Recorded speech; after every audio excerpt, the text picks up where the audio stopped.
बिस्मिल्लाहिर्रहमानिर्रहीम। अस्सलामुअलैकुम। मैं अल्ताफ़ हुसैन आज आपको डायबिटीज़ यानी ब्लड शुगर के बारे में बताने जा रहा हूँ। रोज़मर्रा ज़िंदगी में हम जो खुराक खाते हैं उसके पार्ट्स यानी न्यूट्रिएंट्स, फैट्स, प्रोटीन्स, विटामिन्स और कार्बोहाइड्रेट्स। बात करते हैं कार्बोहाइड्रेट्स की। कार्बोहाइड्रेट हमें हासिल होते हैं हर किस्म के सीरियल्स यानी अनाज से। उनमें गंदम, जौ, चावल वगैरह आ जाते हैं। Wheat, barley and rice etcetera. यही कार्बोहाइड्रेट हमें हासिल होता है मीठे फ्रूट्स से। यही कार्बोहाइड्रेट हमें हासिल होता है हर किस्म की शुगर से। कार्बोहाइड्रेट डाइजेस्टिव सिस्टम के ज़रिए ब्रेक डाउन होकर, डाइजेस्ट होकर, टूट के ग्लूकोज में कन्वर्ट हो रहा है। जब जो ही कार्बोहाइड्रेट डाइजेस्टिव सिस्टम के ज़रिए डाइजेस्ट होकर, ब्रेक डाउन होकर ग्लूकोज में कन्वर्ट होता है, हमारे जिस्म में मौजूद एक ऑर्गन, दूसरा ऑर्गन जिसका नाम पैंक्रियास है। पैंक्रियास के सेल्स इंसुलिन प्रोड्यूस करते हैं। Insulin is produced in the pancreas. अब इंसुलिन और ग्लूकोज दोनों ब्लड स्ट्रीम में आ जाते हैं, खून की नालियों में आ जाते हैं। अब इनका टारगेट सेल्स हैं। सेल्स क्या करते हैं? सेल्स ग्लूकोज और ऑक्सीजन को इस्तेमाल मिलाकर यूज़ करके एनर्जी हासिल कर रहे हैं। इंसुलिन का क्या काम है, आइए देखते हैं। आप देखें, ये इंसुलिन अपना काम कैसे करती है। आप इसे सेल समझ लें। ये एक सेल है। सेल के अंदर ये इंसुलिन रिसेप्टर होता है। ये होल होता है, ये चैनल होता है, ये रास्ता होता है जिसके ज़रिए ग्लूकोज ने एंटर होना होता है सेल के अंदर। ये ब्लड स्ट्रीम है। यहाँ ग्लूकोज आया हुआ डाइजेस्टिव सिस्टम से, इंसुलिन आया है पैंक्रियास से। अब यही ग्लूकोज का मॉलिक्यूल अंदर दाखिल होना चाहता है और सेल भी इसे लेना चाहता है, लेकिन चैनल क्लोज्ड है, रास्ता बंद है। क्यों बंद है? उस वक्त तक बंद रहेगा जब तक ये इंसुलिन इस रिसेप्टर तक नहीं आ जाती। जो ही इंसुलिन यहाँ आएगी, which unlock the channel of glucose, ये चैनल खुल जाएगा, ये रास्ता खुल जाएगा। देखिए कैसे। आप देख रहे हैं कि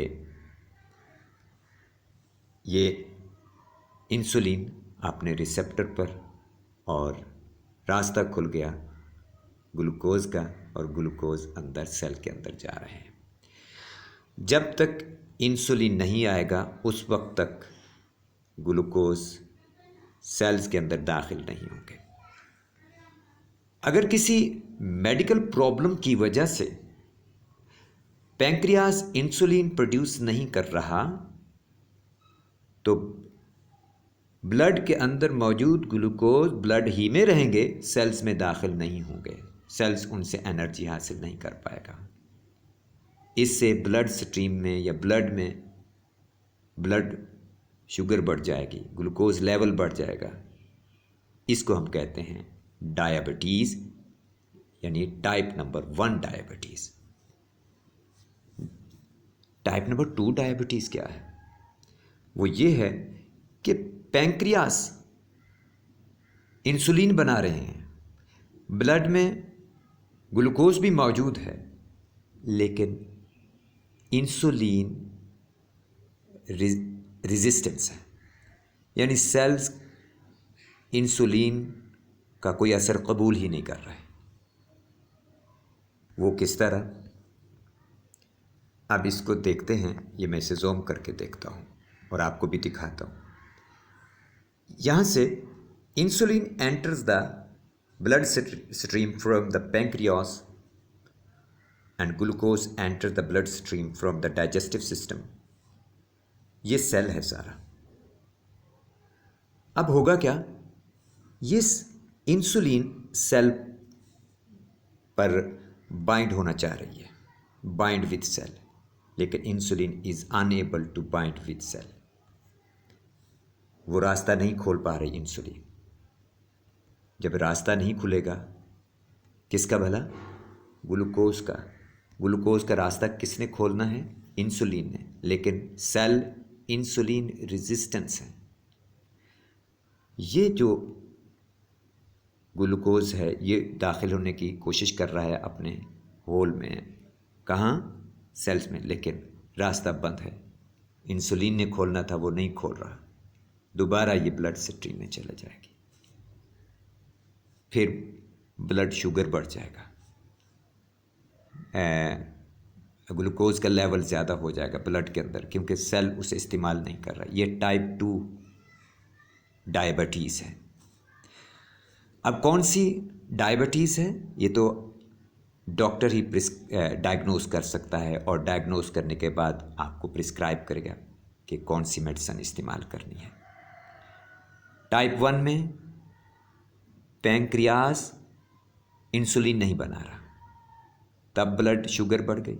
टाइप 2 में इंसुलिन बना रहा है, लेकिन इंसुलिन इस काबिल नहीं है कि किसी मेडिकल प्रॉब्लम की वजह से, ओबेसिटी भी हो सकती है, मोटापा हो सकता है, या वज़न बहुत ज़्यादा है, या लैक ऑफ एक्सरसाइज है, वो एक्सरसाइज नहीं कर रहा, उस वजह से इंसुलिन काम नहीं कर रही, या काम करना चाह रही है लेकिन आगे सेल उसको कबूल नहीं कर रहा, और ब्लड में शुगर लेवल बढ़ गया है। ये टाइप 2 है। दोनों टाइप्स में ब्लड शुगर बढ़ जाती है। Diabetes is a disease in which a person has high blood sugar. जब हाई ब्लड शुगर होगी तो फिर उसके सिम्टम्स क्या हैं? लॉस ऑफ वेट, वेट कम हो जाएगा, frequent urination, excessive thirst and hunger, यानी पेशाब में बहुत ज़्यादा कसरत आ जाएगी, और भूख और प्यास में शिद्दत आ जाएगी। ये सिम्टम्स हैं। If a person does not control the level of blood sugar, अगर कोई इसे कंट्रोल नहीं कर पाता, ही या she may be at the risk of loss of eyesight and hearing, heart attack, gum disease and kidney disorder. होगा क्या कि उसे समात और बसारत की जो अल्लाह ने सलाहियत दी है वो खो जाएगी, या फिर हार्ट अटैक हो जाएगा, गम डिजीज़ यानी मसूड़ों की बीमारियां, या फिर किडनीज़ की बीमारियां लग सकती हैं। कोई पर्सन एक अच्छी ग़िज़ा खा के, एक्सरसाइज करके, मेडिसिन इस्तेमाल करके ब्लड शुगर को कंट्रोल कर सकता है। आज हमने पढ़ा डायबिटीज़ यानी ब्लड शुगर। मिलते हैं अगले वीडियो लेक्चर के अंदर।